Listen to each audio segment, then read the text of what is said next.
ট্যাংরা মাছ কিনে আনলাম বাজার থেকে।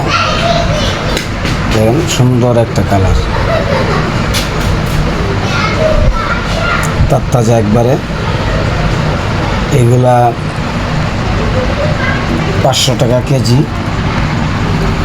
কিনে আনলাম। বাকিটা দেখাবো কাটার পর। এক পিস হয়তো কাটছি আমি নিজেই, আমি বাকিটা কাটার পরে দেখাবো। মাছটি কাটলাম, কাইটে প্রাথমিকভাবে একটা হালকা একটা কলাম দিছি, কিন্তু পুরোপুরি না। তেল কাজটা একটু সরাইছি, খারাপ দেখা যায় দেখতে।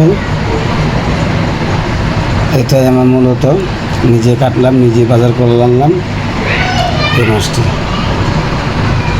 আচ্ছা, আপনার কাছে এই পর্যন্তই। পুরুষ মানুষের কাটা আর পাক করা বুঝেনি তো কেমন বেচারা হইতে পারে। খুবই ভালো লাগছে আমার কাছে, আনন্দ করে কাটছি। আপনার কাছে কেমন লাগে আমি জানি না।